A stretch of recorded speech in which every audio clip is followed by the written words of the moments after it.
জিভ থেকে কোন ঘা বেরোয় না কথা।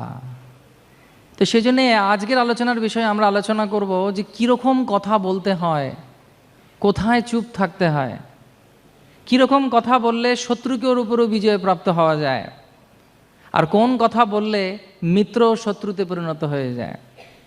তো সেই জন্য বলা হয়, বাংলা ভাষায় একটা চলতি কথা আছে, বলা হয় সবথেকে পৃথিবীতে সুখী দম্পতিকে যার পতি হচ্ছে কালা আর বউ হচ্ছে বোবা। তো কেন না, বউ যতই চেঁচাক না কেন স্বামী পরমানন্দে আছেন, কারণ তেমন কানে শুনতে পান না এবং তিনি চেঁচিয়ে যাচ্ছেন, কিছু ফলই হচ্ছে না। তো সেজন্য বলা হয় যে এই জীব হচ্ছে একটি বিশেষ শক্তি সম্পন্ন একটি ছোট্ট 6 ইঞ্চির বস্তু, যার ভেতরে হাড় নেই। আর যে জায়গায় শরীরে হাড় নেই তার নড়নচড়নে কোনো অসুবিধা হয় না। অনেকে বলে না, আরে মুখ দিয়েছে বলে কথা বলবো না নাকি? মুখ দিয়েছে কেন? ভগবান কথা বলার জন্যই তো। তো কোনোদিন কেউ শুনবে না যে জীব অনেক কথা বলেছে কিন্তু জীবকে কেউ ম্যাসাজ করছে, জীবটা বার করে। কেউ জীবকে ম্যাসাজ করে? কারণ জীবে ব্যথা হয় না। তো সেই জন্য মানুষ যত ইচ্ছে জীবে কথা বলে। তো একবার দাঁত আর জীবের মধ্যে ঝগড়া লাগে। কার কার মধ্যে ঝগড়া লাগে? তো দাঁত কটা আছে মানুষের, প্রাপ্তবয়স্কদের? কটা? 32টা। তো 32টা দাঁত একদিন জীবকে বলছে, বেশি কথা বলবি না, আমরা 32 জন মিলে তোকে চিবিয়ে চিবিয়ে খেয়ে ফেলবো, কেটে কেটে টুকরো করে দেবো। এবারে ঝগড়া করছে। কারা করছে? দাঁত। এই 32 জন দাঁত, আর জীব হচ্ছে একটা। তখন জীব বলছে, আমার সঙ্গে যুদ্ধ করবি না, আমি এমন কথা বলে দেবো যে 32কে 32 বাইরে চলে যাবে। তো এটা হচ্ছে জীবের শক্তি। জীব হচ্ছে এমন একটি বস্তু যা আমাদের শরীরের মধ্যে রয়েছে, এবং সেই কথা বলার শক্তি কীরকম না, কথা হচ্ছে এমন প্রভাবশালী যে একটি ধনুষ থেকে বাণ যেরকমভাবে বেরিয়ে যায়, ঠিক সেই রকম হচ্ছে এই বাক্যবাণ।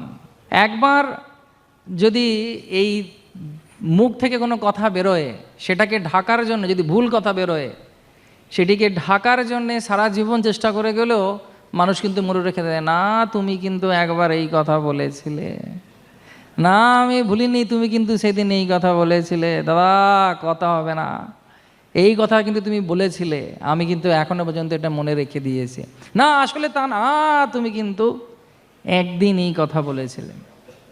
তো সেজন্যে অন্যান্য বাণকেও ফিরিয়ে আনা যায়, কিন্তু বাক্যবাণ যেটি একবার বেরিয়েছে সেটা কোনোদিন ফিরিয়ে আনা যায় না। একবার আকবরের রাজসভায় আকবর প্রশ্ন করেন, কাকে? বীরবলকে, যে বলেন সবথেকে বড় শক্তিশালী বাণ কি? তখন বীরবল উত্তর দিয়েছিলেন যে বাক্যবাণ। তখন রাজা বলেছিলেন, হ্যাঁ আমি বিশ্বাস করি না, এটা সম্ভব নয়, বাক্যবাণ, বাক্য আবার কোনো বাণ হয় নাকি? বলছে, না মহারাজ, অনেক বাণে যে কাজ হয় না, এই বাক্যবাণের মাধ্যমে, কথার শক্তির মাধ্যমে, পাওয়ার অফ স্পিচের মাধ্যমে সেই বাণ কাজ করে। বলছে কীরকম? বলছে আমি প্রমাণ করে দেখাবো। তো পরের দিন বীরবল তিনি রাজার বোনকে নিজের বাড়িতে আমন্ত্রণ করেন এবং অত্যন্ত বিনয়ের সঙ্গে, সম্মানের সঙ্গে, আদরের সঙ্গে ওনাকে পালকি করে নিয়ে যান, ওনাকে ঘরে বসান, উপঢৌকন দেন, উপহার দেন, আর প্রচুর খাওয়ান, প্রচুর খাইয়ে খাইয়ে খাইয়ে খাইয়ে খাইয়ে খাইয়ে। বাংলাদেশে যেরকম অতিথি আপ্যায়ন একদম সব থেকে ভালো, আমার তো মনে হয় পৃথিবীর যত জায়গায় গেছি বাংলাদেশের মতো অতিথি আপ্যায়ন কোথাও দেখিনি। তার কারণ এখানকার সেই সংস্কৃতি এবং সেই ভালোবাসা রয়েছে মানুষের মধ্যে। তো উনি তখন প্রচুর খাইয়েছেন। তো যখন সেই রাজকন্যা অর্থাৎ আকবরের বোনার খেতে পাচ্ছেন না, তিনি বলছেন, না বীরবল আমি আর পারছি না। তখন তার কানে কানে গিয়ে বীরবল বলছে, আর আমি তো খাওয়াচ্ছি, তোর বাপের কি, খা না। কি বলেছেন? আরে আমি তো খাওয়াচ্ছি, তোর বাপের কি, তুই খা না। এই দুটো শব্দ বলেছেন। উনি খাবারের আসন ত্যাগ করেছেন, ক্রোধান্বিত হয়েছেন, পালকি করে এসেছিলেন, ভুলে গেছেন পালকিতে এসেছেন, হেঁটে হেঁটে চলে গেছেন রাজপ্রাসাদে। গিয়ে দাদাকে বলেছে, দাদা ওকে শুলে চড়াও। তখন বীরবলকে ডাকা হয়েছে। তা আকবর বলছেন, কি এমন হয়ে গেল, খাওয়াতে গেছিলে এ আবার রেগে এরকম বলে তোমাকে শুলে চড়াতে বলছে কেন? বলছে, জাহাঁপনা হুজুর, হে রাজা, আমি শুধু আপনাকে প্রমাণ করতে চাইছিলাম যে বাক্যবান কত বড় বান। আমি এনার জন্য কি না করেছি, ওনাকে বাড়ি থেকে নিজে পালকি করে নিয়ে গেছি, ওনাকে আপ্যায়ন করেছি, উপহার দিয়েছি, খাইয়েছি, অনেক উপঢৌকন দিয়েছি, প্রেম দিয়ে খাইয়েছি, নিজে পাখা করেছি, কিন্তু শুধু দুটো শব্দ বলেছি, সে শব্দটা আর বলছি না। সবাই শুনেছেন বা শুনেছ? সেই দুটো শব্দ এমন হলো যে সম্পূর্ণরূপে সে আমাকে শুলে চড়াতে চাইছে। তারপরে আপনি চিন্তা করুন যে দুটো বাক্যের ফলে আমার মৃত্যু এসে গেছে আমার সামনে। তার মানে সবথেকে বড় শ্রেষ্ঠ বান কি? বাক্যবান। সেই জন্যে বুদ্ধিমান ব্যক্তি কম কথা বলে, কারণ স্বাভাবিকভাবেই ঠোঁট দিয়ে মুখ ঢাকা থাকে। সবাই সোজা হয়ে বসে মুখটা একটু বন্ধ, মানে স্বাভাবিক হবার চেষ্টা করো। কিন্তু আমি জানি এই সময় বেশি হাসি পায় যখন চুপ থাকতে বলা হয়। কিন্তু কান বন্ধ করা যায় কি? কুকুর বেড়ালে কান খোলে, কোথায় আওয়াজ আসছে, কিন্তু কান স্বাভাবিকভাবে কেউ পৃথিবীর মানুষ বন্ধ করতে পারে? যদি কান বন্ধ করতে পারতো তাহলে কেউ প্রবক্তা ক্লাস দিতে উৎসাহ পেত না, কারণ সবার কান ঝোঁকানোই থাকতো। কিন্তু ভগবান কৃপা করেছেন যে মানুষের কান সবসময় খোলা থাকে, ওটা বোঝা যায় না যে খোলা আছে কি বন্ধ আছে। তো সেই জন্য স্বাভাবিকভাবেই বলা হয় যে কম কথা বলা উচিত। যেভাবে আমি বললাম যে সাপ ব্যাঙ তখন খায় যখন ব্যাঙটা গ্যাঙ্গর গ্যাঙ্গর করে। তো সেই জন্যে শ্রীমান মহাপ্রভুর শিষ্য রূপ গোস্বামী ভক্তিপথের কিছু সংযম করার কথা বলেছেন। যে কোনো ব্যক্তি যদি খুশি হতে চায়, সারা পৃথিবীর মধ্যে গুরু হতে চায়, সারা পৃথিবীকে নিয়ন্ত্রণ করতে চায়, সারা পৃথিবীতে তার শিষ্য তৈরি করতে চায়, এক কথায় বলতে গেলে যে পৃথিবীর উপর রাজত্ব করতে চায়, তার কিছু গুণ থাকা উচিত। তো উপদেশামৃতর প্রথম ভার্সে বলা হচ্ছে, বাচ বেগম মনস ক্রোধ বেগম জিহ্বা বেগম উদর উপস্থ বেগম এতান বেগাম যো বিষায়তে ধীর সর্বম ইমাম পৃথিবীম সে শিষ্যায়ত। তার অর্থ হচ্ছে যে একজন ব্যক্তি, ধীর ব্যক্তি, যে কথা বলা, মন, রাগ এবং উদর এবং উপস্থের যে বেগগুলোকে সংযম করতে পারে, সহ্য করতে পারে, সে সারা পৃথিবীকে নিয়ন্ত্রণে রাখতে পারে। অর্থাৎ উপনিষদে, প্রথম উপনিষদে বলা হচ্ছে, এই উপনিষদে বলা হচ্ছে, উপনিষদে উপদেশামৃততে, যে ব্যক্তির আনন্দ পেতে চায় বা ভালো কিছু করতে চায়, তার প্রথম কাজ কি? তার কি করা উচিত? তার বাচ বেগম করা উচিত, অর্থাৎ প্রথম অবস্থায় তার মুখ বন্ধ রাখা উচিত। জিহ্বার দুটো কাজ আছে, একটা কাজ হচ্ছে খাওয়া, আস্বাদন করা, আর দ্বিতীয়টি কি না কথা বলা। তো সেজন্য উপদেশামৃততে বলছে যে ব্যক্তি মুখ কন্ট্রোল করতে পেরেছে, সংযম করতে পেরেছে, অনায়াসে তার পরপর সবগুলো সংযমিত হয়ে যাবে। কথা যদি কারোর সংযমিত হয় এবং শাস্ত্রসম্মত হয় এবং তার উপর যদি কারোর নিয়ন্ত্রণ থাকে, এই শক্তিকে কাজে লাগিয়ে শত্রুর উপরেও বিজয় প্রাপ্ত করা যায়। এরকম অনেক ইতিহাস আছে। তো আলেকজান্ডার যখন ভারতবর্ষে আসেন, ভারতবর্ষের রাজা ছিলেন পোরাস, এবং পোরাস আলেকজান্ডার খুব শক্তিশালী ছিল। তার এমন সেনা ছিল, সেই সেনাদেরকে উনি ঘুমোতে দেবার শিক্ষা দিয়েছিলেন কিভাবে? ঘোড়ায় চড়া অবস্থায়। যে ক্লান্তি কিভাবে দূর হবে? ঘোড়ায় চড়তে চড়তে, যাতে দীর্ঘ পথ থেমে থাকতে না হয় বিশ্রাম নেবার জন্যে, ঘোড়া চলতে থাকবে, ওরা ঘুমোতে থাকবে। এইভাবে উনি শিক্ষা দিয়েছিলেন ওনার সৈনিকদের। ভালোভাবে এই পুরু রাজা হেরে যান।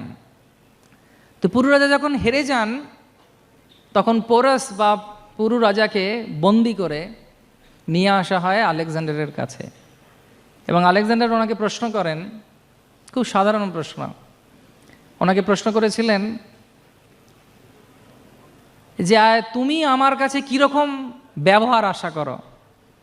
তখন পুরু রাজা খুব সুন্দর উত্তর দিয়েছিলেন, যে উত্তরের জন্যে তার বাক চাতুরতার জন্যে এটি বিশেষ ঘটনা ঘটে। সেই ঘটনাটি কি, তিনি বলেছিলেন একজন রাজা তার অন্য রাজা বন্ধুর সঙ্গে যেরকম ব্যবহার করে আমি আপনার কাছে সেরকম ব্যবহার আশা করি।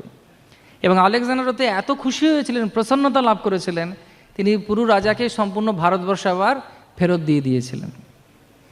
তো আমরা দেখি যে ব্যক্তি খুব ভালো কথা বলে, ভদ্রভাবে কথা বলে, সমীচীন কথা বলে, তাদের সঙ্গে সবাই মিশতে চায়, সবাই তাদের সঙ্গ চায়, হ্যাঁ কি না? আর যারা খুব উগ্র কথা বলে, কথা বলতে জানে না, উগ্র কথা বলে, তাদের সঙ্গে কেউ মিশতে চায়, হ্যাঁ কি না? অনেক সময় আছে না, লোকে বলে সত্য কথা খুব কঠোর হতে হবে, কিন্তু শাস্ত্রে সেটা বলছে না। যে কোনো কথাকেই খুব সুন্দরভাবে উপস্থাপন করা যায়। এবং আমরা সেই সব লোকেদের সঙ্গে, সেই সব মানুষের সঙ্গে থাকতে চাই বা কথা বলতে চাই যারা ভদ্রভাবে, সুন্দরভাবে গুছিয়ে কথা বলে। তা আজকে আর কিছুক্ষণ থাকলেই বোঝা যাবে যে কীরকম কথা বলা উচিত, কীরকম কথা শোনা উচিত, কীরকম কথা বলা উচিত নয়, কীরকম কথা শোনা উচিত নয়। তার একটা আমরা অলরেডি উপদেশ সমিতি থেকে পেয়েছি। আর একটা সুন্দর নিদর্শন আছে কালিদাসের জীবন থেকে। নেক্সট, তো কালিদাস কে ছিলেন? চন্দ্রগুপ্ত মৌর্যের রাজসভায় নবরত্নদের মধ্যে একজন নবরত্ন। তাকে অনেকে হিংসে করত। কেন হিংসে করত? তার কবিত্বের জন্যে, তার ট্যালেন্ট বা তার বিশেষ গুণের জন্যে চন্দ্রগুপ্ত মৌর্য খুব ওনাকে সম্মানিত করতেন। তা একদিন ওনার অন্যান্য সভাকবিরা রাজার কাছে গিয়ে বলছে, চলবে না, চলবে না, আমাদের দাবি, এটাও একটা শক্তি। তো উনি এসেছেন, এসে রাজাকে বলছেন সবাই মিলে যে কালিদাসকে এত সম্মান দেয়া হচ্ছে কেন? তখন রাজা বলছেন, চিন্তা করো না, কালিদাসের অনেক বিশেষ গুণ আছে। বলছে আমাদের মধ্যে সেই গুণ নেই কেন? বলছে আমি এক্ষুনি প্রমাণ করছি। শুকনো কাঠ দেখিয়েছেন, দূরে কিছু কাঠুরেরা কাঠ ফেলে দিয়ে গেছিল, সেই কাঠ দেখিয়েছেন। কাঠ দেখিয়ে, শুকনো কাঠ দেখিয়ে অন্যান্য কবিদেরকে জিজ্ঞেস করেছেন, তোমরা এর বর্ণনা করো কাঠের। তখন সেই কবিরা তাদের বর্ণনায় লিখছেন বা বলছেন, সুষ্ঠং কাষ্ঠং তিষ্ঠতি অগ্রে। কি বলছেন? তো ব্যাকরণ হিসেবে, ছন্দ হিসেবে মোটামুটি ঠিকই আছে, কিন্তু সব কিছু যেন শুকনো শুকনো, কিন্তু কাঠটাও তো শুকনোই। তো সুষ্ঠং কাষ্ঠং তিষ্ঠতি অগ্রে, ঠিক আছে। চন্দ্রগুপ্ত মৌর্য কালিদাসের দিকে তাকিয়েছেন, কালিদাসকে তাকিয়ে বলছেন, কালিদাস তুমি বলো, এটাকে একটু বর্ণনা করো দেখি এই কাঠগুলির। তখন কালিদাস বলছেন, নীরস তরুবর পূরব ভাতি। তোমাদের কোনটা ভাল লাগছে শুনতে?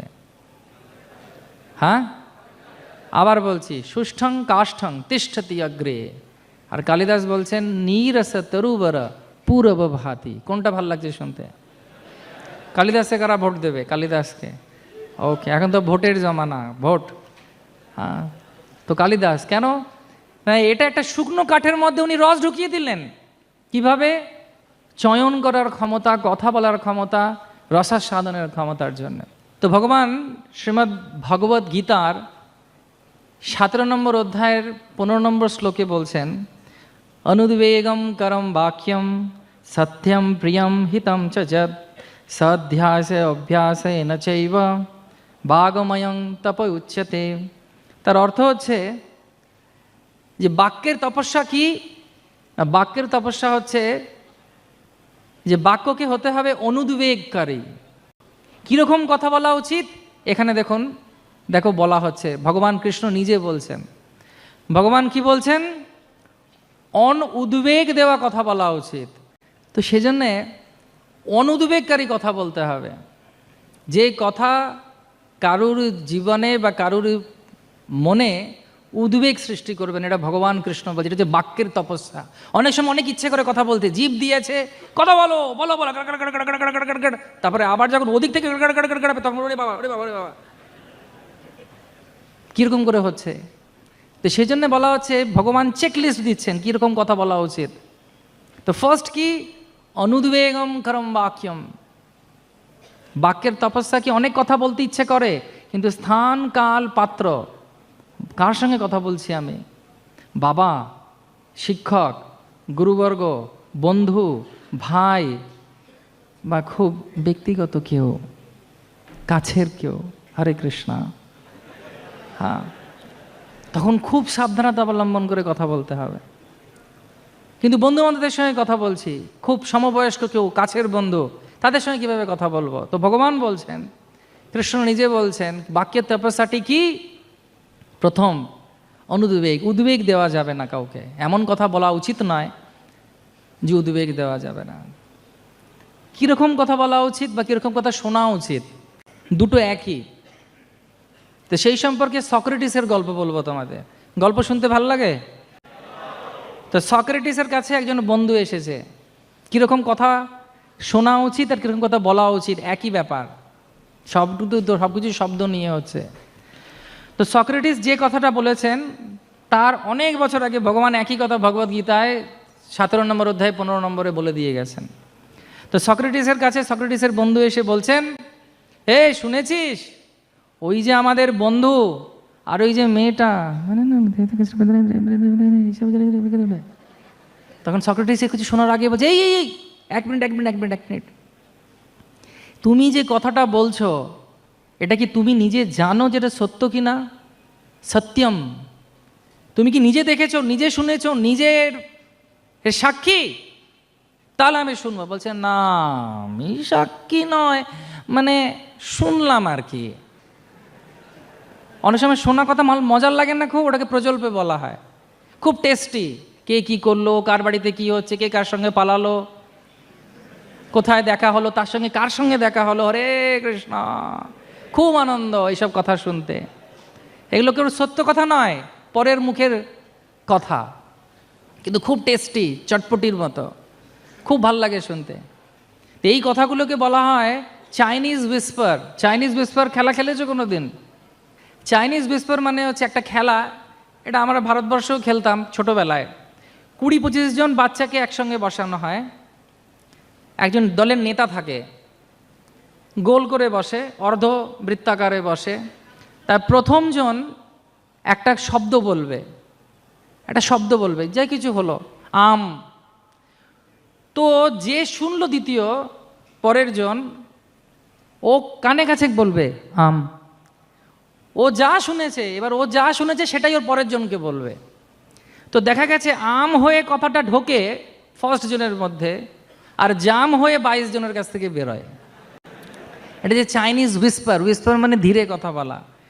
তা আমরা ওরকম কথা বলি, হ্যাঁ, একজনকে, এই জানিস তো কি হয়েছে, আর সেই কথাটা ঘুরে ঘুরে সেই যখন শোনে তা মাথা ঘুরে পড়ে যাওয়ার মতো অবস্থা, যে আমি তো শুরু করিনি এরকম, আমি তো অন্য কিছু বলেছিলাম।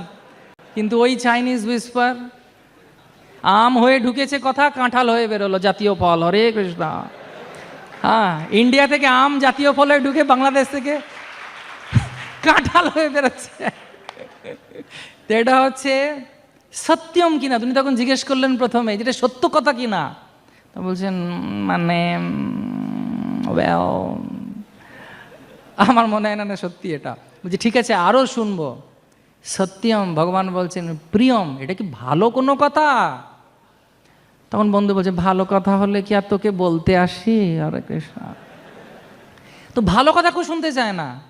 কেউ ভালো করেছে, কেউ কিছু করেছে, কোথাও কিছু হচ্ছে, এখানে যদি কীর্তন যায় সুন্দর করে, ভক্তরা নেচে নেচে যায়, সবাই দরজা বন্ধ করে দেবে, আওয়াজ হচ্ছে, বন্ধ কর। কিন্তু একটা বম পড়লো, মারপিট হলো, একটু হুল্লা হলো, ওই হলো, সবাই দৌড়ে যায়, কি হলো। হ্যাঁ, কেন? এটা হচ্ছে আমাদের ব্যাপার। প্রিয়ম কথা কেউ শুনতে চায় না, কিন্তু সেরকম কথা বললেই জগতের কল্যাণ হবে, সেটাই হচ্ছে শক্তি। তো প্রথম যে বিচার্য বিষয় সক্রেটিস দেখালেন, সত্যম হতে হবে, সত্য কথা কি। দ্বিতীয়ত প্রিয় কথা কি। ঠিক আছে, সত্যও হলো না, প্রিয়ও হলো না। তুমি যে কথাটা আমাকে বলছো, এই কথাটা শোনার পর সেই ব্যক্তি যার সম্পর্কে বলছো আর আমার মধ্যে কি সম্পর্ক ভালো হবে, হিতম হবে কি, হিতের জন্য হবে কি? বলছেন না। তখন বলছে, আমার শোনার দরকার নেই, তুমি মুখটা বন্ধ রাখো। তো একই কথা ভগবান বলছেন, কিরকম কথা বলা উচিত? আমার সঙ্গে সঙ্গে বলো, সত্যম প্রিয়ম হিতম চ যৎ। অর্থাৎ সত্য কথা বলতে হবে, প্রিয় কথা বলতে হবে, এবং যাতে হিত হয়, অন্যের হিত হয় সেরকম কথা বলা উচিত। তা নাহলে কথা বলার প্রয়োজনীয়তা নেই। আমাদের প্রতিষ্ঠাতা আচার্য শিল প্রভুপাদ বলতেন যে আমি পূর্ণ মৌনব্রতী, কিন্তু এতগুলো লেকচার দিয়েছেন, হাজার হাজার লেকচার দিয়েছেন উনি, হাজার হাজার লোকের সঙ্গে কথা বলেছেন, লেকচার দিয়েছেন, সব কিছু করেছেন। কিন্তু উনি কেন এই কথা বলছেন? তার কারণ উনি সত্যম প্রিয়ম হিতম ছাড়া জড়জাগতিক কোনো কথা বলেননি, সব কিছু ভগবানের কথাই উনি বলেছেন। হরি বল, শিল প্রভুপাদ কি। তো ঠিক সেইভাবে রামায়ণে আমরা দেখি, রামায়ণে আমরা দেখি যে হনুমান যখন প্রথমবার রামচন্দ্রের সঙ্গে কথা বলতে এলেন কিষ্কিন্ধা ক্ষেত্রতে, রামায়ণ তোমরা জেনে থাকবে, তো উনি ব্রাহ্মণের বেশে এসেছিলেন, 3টে প্রশ্ন করেছিলেন শ্রী রামচন্দ্রকে। আপনারা কারা, কোথা থেকে আগমন, কোন দিকে গতি।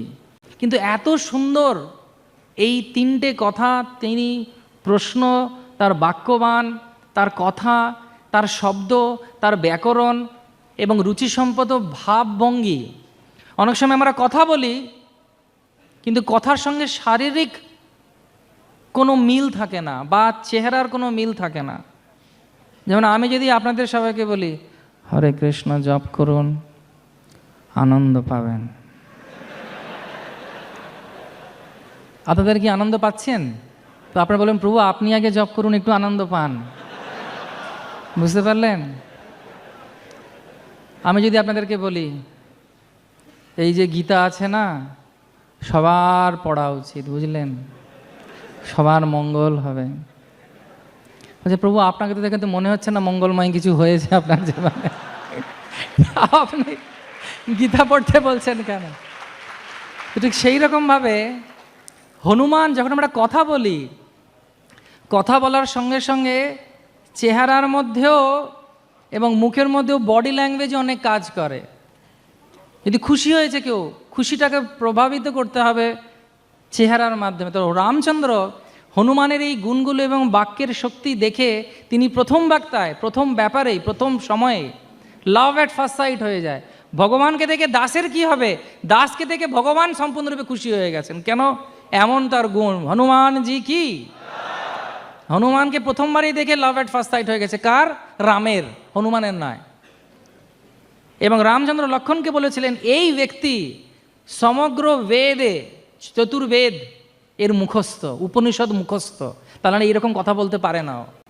এবং তিনি আরও ভবিষ্যতের জন্য উনি ঘোষণা দিয়েছিলেন যে এই ব্যক্তি যার দূত হবে সেই রাজা সবসময় বিজয়প্রাপ্ত হবে। তো পরবর্তীকালে কার দূত হন হনুমানজি?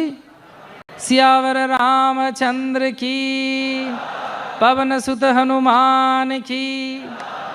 তো হনুমানের কথা, হনুমানের বাক্য রামচন্দ্রজিকে সম্পূর্ণরূপে আনন্দমগ্ন করেছিল।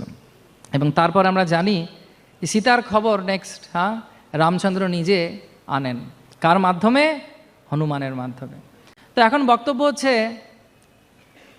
তো কথা তো আমরা বলছি, কথা তো আমরা জানছি, এত কিছু বুঝলাম, কথা কোথায় বলতে হবে না বলতে হবে, কোনটা মুখ কখন খোলা উচিত, কোনটা কখনো খোলা উচিত নয়, কিন্তু এইটার ব্যবহার বাস্তবিক জীবনে কিভাবে করব, সে সম্পর্কে অনেক প্রশ্ন থাকতে পারে। তো এই জন্য আমি তোমাদেরকে আবার মনে করে দিতে চাই যে আমি যে আলোচনাটি করছি এটি একটি বড় আলোচনার ক্ষুদ্র অংশ। ইসকন ইউথ ফোরাম চিটাগং বা চট্টগ্রাম থেকে ডিওয়াইএস সাকসেশন কোর্স আছে এর পরে। সেই কোর্স যদি তোমরা করো আরও অনেক জিনিস তোমাদের কাছে পরিষ্কার হবে। আরও অনেক সুন্দর সুন্দর বৈদিক আমরা প্রোগ্রামস করি যেগুলোর সঙ্গে তোমরা যুক্ত হলে ভালো হয়। তো সেই জন্য কথা বলা হচ্ছে একটা শক্তি। যে কোনো ধরনের ঝামেলা, যে কোনো ধরনের অশান্তি সম্পূর্ণরূপে নির্বাপিত হয়ে যেতে পারে দুটো কারণের জন্যে, দুটো বিষয়ের ওপরে। তো সেটি হচ্ছে কি না, এক হচ্ছে কথা কিভাবে বলতে হয়, এবং এমন কোনো ব্যক্তি যে ব্যক্তি নিজের জীবনে এগুলো পালন করছেন তার সংস্পর্শে যদি আমরা থাকতে পারি। বলা হয় যে একজন মহাত্মা বা বিশেষ বিদগ্ধ পণ্ডিত বা আধ্যাত্মবিদের সঙ্গে যদি থাকা হয় 5 মিনিটের জন্যে, তার অর্থ হচ্ছে অনেক পুরাণ এবং অনেক শাস্ত্র আমার পড়া হয়ে গেল, তার নিজের আচরণের মাধ্যমেই তিনি সেটা প্রতিপন্ন করেন বা বোঝান আমাদের সবাইকে। তো এই ব্যাপারে যে বাস্তবিক জীবনে কিভাবে আমি এটার ব্যবহার করতে পারবো সে সম্পর্কে একটি আলোচনা আছে বা একটি ঘটনা আছে। তা একবার একটি পরিবার, একটি দম্পতির এই কথা বলা এবং ঝগড়া নিয়ে খুব অশান্তি হচ্ছে। এমন অবস্থায় পরিণত হয়েছে যে ওরা ভাবছে যে এবার আমাদের বিবাহ বিচ্ছেদ হয়ে যাবে, কিন্তু দুজনেই পরবর্তীকালে আবার আক্ষেপ করে যে যা হচ্ছে এটা ঠিক হচ্ছে না আমাদের সন্তানাদির জন্যে। কিন্তু যেই সামনে আসে দুজনে, ব্যাস ঝগড়া, আবার একা চলে যায়, আবার হতাশা, কেন এরকম করলাম, কেন এরকম করলাম, কি দরকার ছিল। তো এরকমভাবে হতে হতে হতে হতে আর কিছু না পেয়ে শেষ চেষ্টা করে যে ভদ্রমহিলা আছেন, ভদ্রমহিলা একজন সাধুর সঙ্গে দেখা করতে গেছেন। তো সাধু ওনাকে বলেছে যে কী সমস্যা তোমার? আমার সমস্যা হচ্ছে যে বাড়িতে খুব অশান্তি হচ্ছে, ঝগড়া হচ্ছে খুব। কীরকম ঝগড়া হচ্ছে? আমরা সামনাসামনি এলেই বাক বিতণ্ডা, এই বাক্য শক্তি আমাদের দুজনকেই পাগল করে দিচ্ছে। তখন সাধু বলছে যে আমি যে কথাটা বলবো সেটা কি তুমি বিশ্বাস করবে? বলছে হ্যাঁ আমি বিশ্বাস করবো। বলছে আমি যেটা বলবো সেটা তুমি মানবে? বলছে হ্যাঁ আমি মানবো। সত্যি তো? বলছে হ্যাঁ আমি সত্যি মানবো। বলে তাহলে সব অশান্তি মিটে যাবে তো? বলছে 100% অশান্তি মিটে যাবে। তখন বলছে কি করতে হবে? বলছে আমি তোমাকে যেটা বলছি সেটা করো, একটা মামের জলের বোতল আনো। মামের একটা জলের বোতল এনেছে। তারপরে সাধু বলেছে আমি এটা একটা মন্ত্র দিচ্ছি।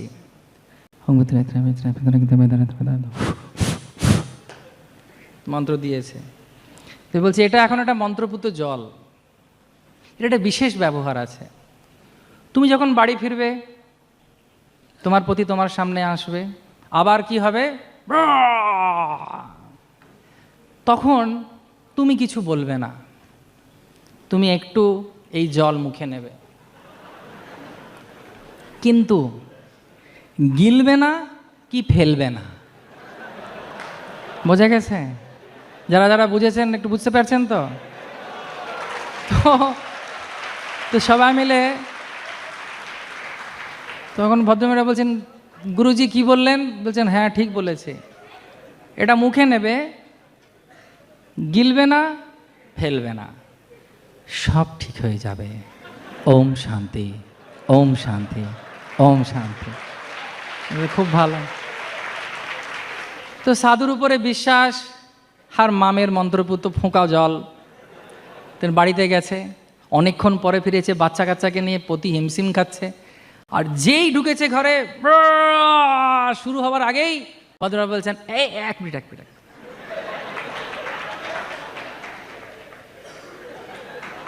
তো উনি শুরু করেছেন গাড় গাড় গাড় গাড় গাড় গাড় গাড় গাড় গাড় গাড়, থেমে গেছেন। আর কতক্ষণ করবে? কারণ এদিক থেকে কোনো আওয়াজই নেই, মুখে মন্ত্রপুত ফোঁকা জল। পরের দিন আবার সকালবেলা ঘুম থেকে উঠেছে, তুমি কালকে এক মিনিট এক মিনিট। এইভাবে করতে করতে 3 দিনেই অশান্তি শেষ। হরিব, পারিবারিক অশান্তি শেষ, বাবা মা খুশি, বাচ্চারা খুশি, আর মামের জলও শেষ হয়নি, অনেকটা রয়ে গেছে। তখন তো খুব দম্পতিতে খুব আনন্দ। তো হাজব্যান্ড ওয়াইফ দুজনে মিলে সেই গুরুজির কাছে গেছে, সাধুর কাছে গেছে। সাধুর কাছে কেউ বলছে আমাদের পরিবারটা বাঁচিয়ে দিলেন, আরও কতজনের পরিবার বাঁচবে যদি এই মন্ত্রটা বলেন। আর আমার কাছেও জল আছে, কারো লাগলে নিয়ে যেতে পারে, মন্ত্র গোলা জল আছে। তো কিভাবে এই মন্ত্রটা পাওয়া যায়? আপনি কি জাদু, কি মন্ত্র দিয়েছেন এতে? তখন সেই সাধু খুব হেসে স্নিগ্ধভাবে তাকে বললেন, সেই দম্পতিকে, এটা বিশুদ্ধ জল, এর মধ্যে কোনো মন্ত্র নেই, কোনো কিছু নেই, শুধুমাত্র তোমার আত্মবিশ্বাস এবং তোমার আমার কথার উপরে যে ভরসা, সেই দুটোই কাজ করেছে তোমাদের এই বাকবিতণ্ডাকে থামাবার জন্য। তো শাস্ত্রে বলছে যে দুটো শক্তি পৃথিবীতে কাজ করে সব থেকে বেশি, পৃথিবীকে নিয়ন্ত্রণ করছে দুটো শক্তি। এক হচ্ছে স্ত্রী পুরুষের যৌন বাসনা, একে অপরের প্রতি আকর্ষণ, সেটা খুব প্রবল। আর দ্বিতীয়ত হচ্ছে শব্দ শক্তি। শব্দ এমন একটা জিনিস, যখন এখানে আমাদের একজন ব্রহ্মচারী প্রভু কীর্তন করছিলেন, বাঁশি বাজাচ্ছিল, কার ভালো লাগছিল? কাদের আনন্দ লাগছিল না? তাহলে ওনার জন্য একটু তালি হয়ে যাক। তো এত সুন্দর আওয়াজ, এটা সবাইকে আকর্ষণ করে। সেই জন্য সিনবাদের গল্পতে একটা খুব সুন্দর গল্প আছে, যেন ছোটোবেলায় পড়েছো সিনবাদ? কারা কারা পড়েছে? কিছু জানো তোমার মনে আছে? হ্যাঁ, আমিও পড়েছি। তো সিনবাদের একটা গল্প আছে। তো সিনবাদের গল্পে একটা রাক্ষসীর গলার আওয়াজের কথা বলা হয়েছে। একটা দ্বীপে একটা রাক্ষসী থাকতো, সে কিভাবে ভোলাতো সবাইকে? গান গেয়ে। সেই দ্বীপের সে ঘুরে বেড়াতো আর গান গাইতো, লা লা লা লা,